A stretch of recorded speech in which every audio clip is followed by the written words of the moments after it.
Hey everybody, so it's time to wrap up my September reading. I had a fantastic reading month in September. So many amazing books that I cannot wait to tell you all about. So, without further ado, let's get started.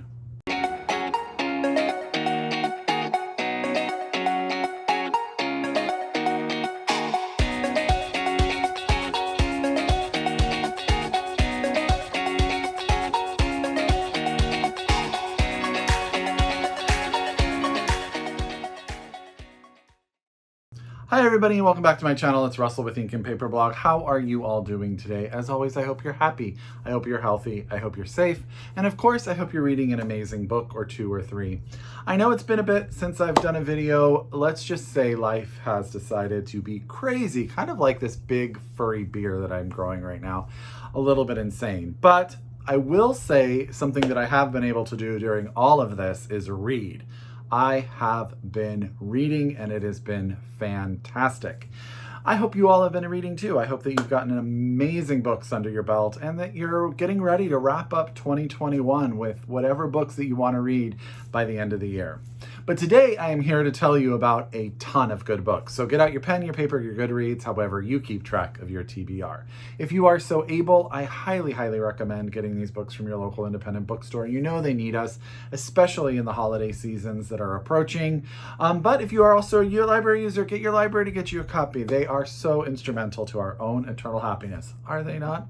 So I am going to start actually with two books that I already have videos on my channel about. And I will link those videos below. The first is Sally Rooney's Beautiful World, Where Are You? This came out and my friend Ryan and I have started a new series called Ryan and Russell Read and Review, where every month we are going to read and review sort of cold turkey together a recent release. So this is the story of two young friends, or well actually two women who are friends who meet when they are younger in college and sort of their friendship and how it develops later in life. One main character is a very famous author who has been dealing with some mental health issues due to that fame, and she has moved to a tiny town outside of Dublin. The other friend is still in Dublin. She works in a newspaper, or no, a magazine, like a literary magazine, and it's about their relationships with each other, with two different men they meet. One meets a man on an app and sort of how he reconfigures her life and how she decides what she's going to do moving forward. That's the author. And the other one sort of starts a relationship with someone she's known for her whole entire life. I will link Ryan and I's review down below. It is spoiler free, much more detail, much more in depth, but I will say I really, really liked it. I love Sally Rooney. I've read everything that she has published and she's one of my favorites. So highly recommend Beautiful World, Where Are You by Sally Rooney. Get your hands on it right now. Okay. The next was 2 books ago now for the Spilling Tea Book Club. I will also link Ryan and I's video down below. The Member of the Wedding by Carson McCullers. This is a modern classic, really. It's about a young girl. She's about 12 years old in the South who finds out that her brother is about to get married, and she decides that she is going to run away with him and his new wife at the end of the wedding. And it's all about her getting ready for that adventure. We learn about the town. We learn about her relationship with her black housekeeper, who has sort of become her mother figure, and also her young cousin, who is, I think, like 6 years younger than her and sort of always follows her around. It's about a little girl, sort of a coming of age story, a coming of realization about the real world.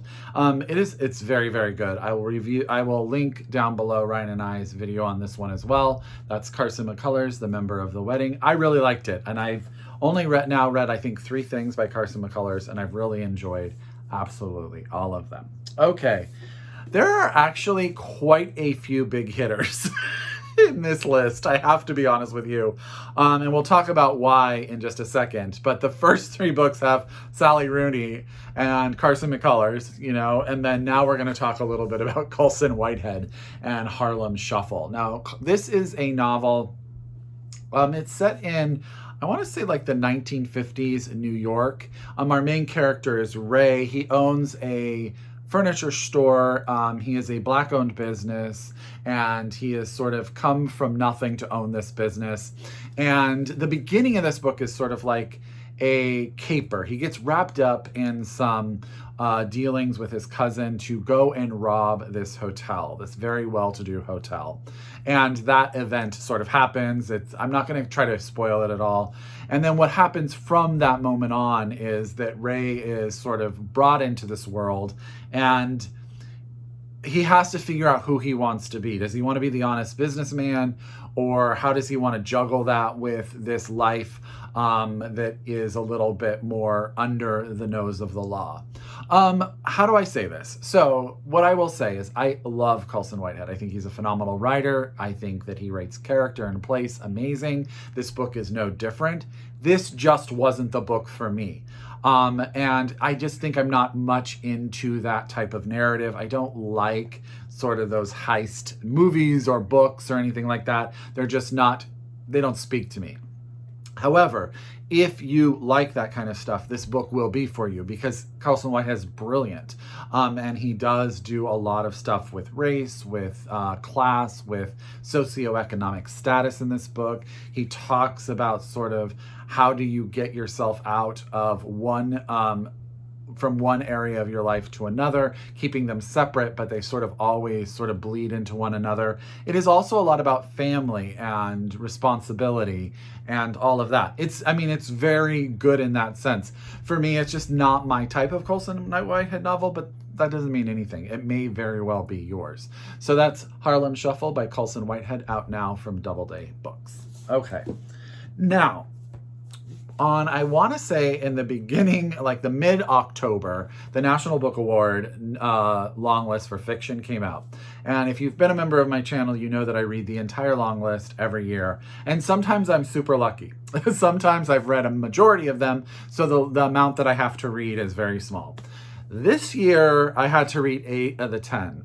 So over a three-week period, I read 8 books, which for me is an astronomical amount, because I usually do not sort of devote that much time to it. I am very busy with work and everything like that. So usually 8 books is a month-long haul for me, not really just a 3-week period.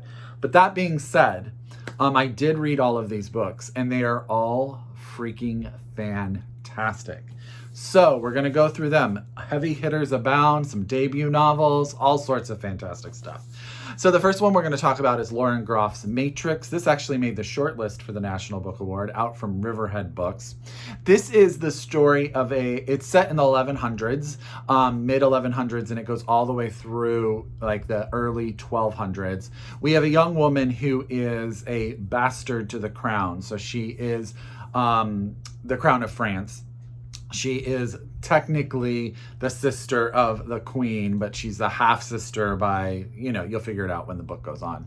And she is banished to run a nunnery, a convent sort of out in the hills of England. And she gets there, she doesn't speak a ton of English, and she gets there and she's been put in this position of power by the queen, and she sort of starts to take over. Now the convent, when she gets there, is out of money, out of food, people are starving, there's an illness, and she has sort of been charged with taking over and changing it. And change it, she does. The best part of this book is the main character, I want to say Marie. I'm awful at names, and it's always, Marie is her name. And she is a strong woman who has decided that she is going to sort of make the best of the world she lives in. This is about her relationships with the other sisters in the community. It's also got a lot of queer representation and sort of this these relationships under the cover that aren't always in the light of day, but are very important to these women in this group. It's about how she makes this religious center so important that people want it. They try to take it over. They sort of become scared of the power of these women. And at its heart, it's all about sort of this group of women and their faith and their strength within one another. Really, really like this book. Lauren Groff is a phenomenal writer. Highly recommend. Matrix by Lauren Groff, out from Riverhead Books. Interestingly enough, someone commented on another video that they didn't understand why the book was named Matrix. Seemed like a very forward title for a book about nuns. But once you sort of see how everything is connected. The Matrix makes sense. Okay, another debut novel, a debut novel that was fantastic is Abundance by Jakob Guanzon out from Graywolf Press. This book is a fantastic look at poverty and the sort of inability to escape it in America. The story of a father and his young son. They live in their car. They are scraping by. The father has just recently gotten out of prison. You learn why, sort of the decisions that made him, the decisions on why he did things that wound up getting him put in prison. The mother has just left. She has just disappeared. So the young boy and the father are living in his truck, nowhere to go, nothing to do. And it is the boy's birthday. So the father is splurging. His hope is to give the boy this great birthday. They're going to rent a hotel room. They're going to have a bath. They're going to have just this fantastic night because the next day the father has an interview and he believes that that interview and that job will change everything. But things happen, of course. The brilliant conceit of this book is that each chapter is actually titled the amount of money that the father has in his bank account, and it flips from current like present day into the past, so that money sort of changes and you see how that affects their overall life, and you know how difficult it is even if you come into a little money when you are strapped and struggling to sort of maintain that. It's about a father-son relationship. It is heartbreaking at times, but it really, to me, the abundance of this book is all about this discussion of poverty and the inability to escape it. And no matter how hard you try, sometimes you just can't get out from underneath it. It is so good. So that's Abundance by Jakob Guanzon out from Graywolf Press. Okay.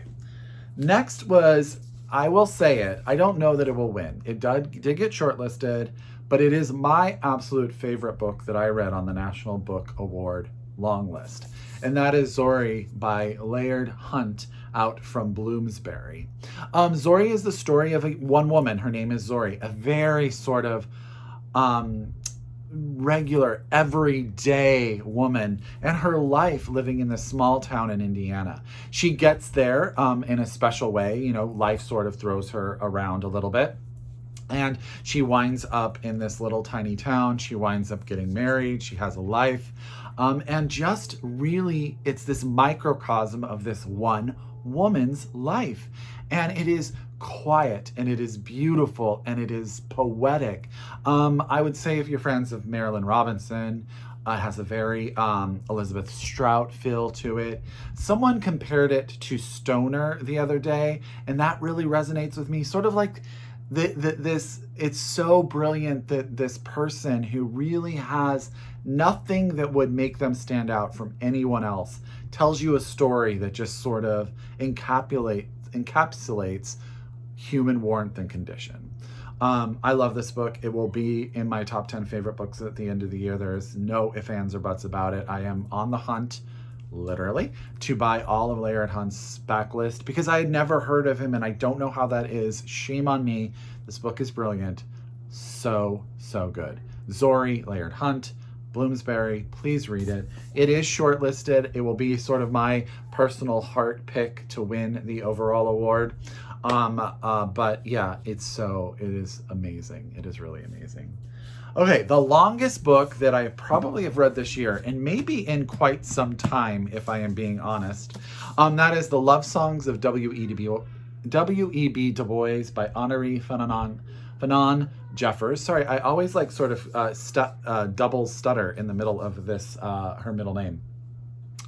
This is an Oprah book pick. It was on the long list. It is absolutely epic. So this is the story of a family, so an African-American family, a black family here. And what Henri does is she goes back to the very beginning, and the book rotates between two sections, sort of like this oral history section where we learn about, you know, how Europeans came over, took the land from the Creek Indians, and how that affected sort of this familial line, and it goes from there through slavery, through modern times, through everything. That is one section of the book, so you get to learn all about this family, and that part in itself is a brilliant narrative. It had very much like Things Fall Apart vibes to me, sort of that almost folkloric tone. The other part of the story is the story of a young girl, and her name is Ailey Pearl Garfield. And we meet her when she's younger, and we just watch her grow up. And we watch her and her family and what they struggle with. They struggle with, parts of the family struggle with drugs. Parts of the family struggle with health. They have a very centered family center in this small town in Georgia, and how Ailey finds herself through all of this. And she sometimes gets lost, and sometimes she doesn't know where she wants to go. And all of the family and the history is always around her. I hope I'm selling this in a really good way, because this is a long book. It is definitely something you're going to get invested in, and it's worth it. I promise. It's if you liked Pachinko, I highly think that you will like this one. If you like those long family sagas, this is the book for you. I will say, trigger warning, trigger warning. There is a lot of sexual abuse, violence in this book. But that's sort of the topic. Slavery had a lot of that as major components of it. Even modern day, some of it goes on in there. There's drug abuse, all of that kind of stuff. So it can get a little harrowing, but it never feels unnecessary. This is a beautiful, beautiful debut novel. And so that's The Love Songs of W.E. Du Bois by Honorée Fananon Jeffers, out now from Harper. And yeah, this book is brilliant, worth every page. My second favorite book on the long list was Intimacies by Katie Kitamura, out from Riverhead Books as well. For some reason, I always want to change Katie's name to Kate, and I don't know why. But this book is, God, I'm going to say this again. This long list was full of brilliant, brilliant books. So this is a story of a young woman who takes a job as an interpreter at The Hague. And she gets there sort of not knowing, she doesn't really have a sense of home. You learn about her history. I think her dad has passed and her mom has moved to Singapore. And she doesn't really have a space. So she comes to The Hague. She's going to find home. She gets in this relationship with this man whose marriage is on the rocks. That becomes sort of problematic. And then she also gets involved in this trial of this president of this country who is on trial at The Hague for sort of crimes against humanity. That's what I'm going to sort of put it out. And how she becomes involved in that as well. And all of these pieces, all of this comes together to form who and where this young woman wants to go. Now, this book does an amazing job in such a small amount of pages, talking about so many things. But if I have to say, the one thing that sticks out to me is the discussion of language and speech and hearing one another, and the sort of the ambiguity of language at times, and how we can sometimes hear something but not really understand, or we choose not to hear what it actually means. I hope that makes sense. This book is brilliant. It is really, really good. And so that's Intimacies by Katie Kitamura, out from Riverhead Books as we speak. Get your hands on it. It is so good. The only short story collection on the list, which was surprising to me because usually there's a couple, but this one was worthy. Elizabeth McCracken's The Souvenir Museum, out from Echo. I liked it so much that I actually I had read the proof, but I went and bought a copy for my shelf because I loved it that much. Short story collections are hard for me to sort of summarize, but this book deals with relationships. It deals with loneliness. It deals with letting go. It deals with sort of father-son, relationships from parents to children, and the heartbreak when things, you're of a certain age and you're recognizing that your parents are getting older. It deals with relationships, hands down. Like one of the overarching, there's sort of some connected short stories about a couple in the beginning, sort of they're not married and how they wind up going through their relationship together and who they are and how they became who they were together. It's very, very good. I mean, I didn't read that many short story collections. You know that about me. And I would highly recommend The Souvenir Museum by Elizabeth McCracken. It is excellent. So this is out now from Echo Books. You can get your hands on it. I almost said the title again, but that would have been a bit repetitive. See? Look at all the books that I read. Look at all the books that I read. I have two more. Hell of a Book by Jason Mott, This is out from Dutton. This is on the short list, and spoiler alert, I think is the favorite to win, in my opinion. I think it will win. That is my opinion at this point. This is really two separate stories. So the main story is there's this black writer who is on book tour for his book, Hell of a Book, and he is going through tour, and you realize quickly that he struggles to maintain personal relationships, and he also has a very vivid imagination, almost at times where you think that maybe it's sort of spiritual, but he's very also commonly drunk and trying to deal with the world. So you don't know what's real and what's not real. At that time, while he's on book tour, a young black boy has been shot and killed by the police. So in that, there's that narrative and that discussion regarding police brutality, the black experience in America, and this man on a book tour trying to figure out what to do with it and how to build relationships. The other half of the book is the story of a young boy who gets nicknamed Soot, and that's because his skin is so dark that he even faces colorism within his own community.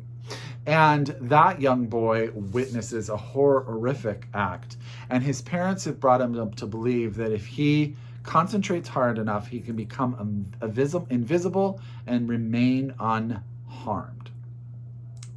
That alone, I'm just telling you right now, breaks your heart. It's just so heartbreaking. But eventually what happens is these two stories start to intertwine, and you learn more about how it's really connected in the big run. It's a lot about dealing with grief and dealing with loss, and how sometimes to do that we just sort of shove it to the side, and how that doesn't really help us in the long run. This book is freaking brilliant, heart-wrenching, everything you would expect, but also such a brilliantly well done social commentary. So much to it. Absolutely loved it. Hell of a Book, Jason Mott. Worth your time. That was one of the books that I had not heard of before the long list, and I am so glad that it wound up on my shelf. Okay, last but not least, I know this video is a little long, but look what happens when I read 11 books in a month. Bewilderment by Richard Powers, which really needs no introduction. It was longlisted for the National Book Award, shortlisted currently for the Booker. I think may be the favorite for the Booker. I have no here or there about it, because I can't read all the Booker books, but I will say that this is a really, really, really good book. This is the story of a man and his son. His wife, the child's mother, has passed away unexpectedly, and he is dealing with his young son who is acting out and having sort of issues, social anxiety issues.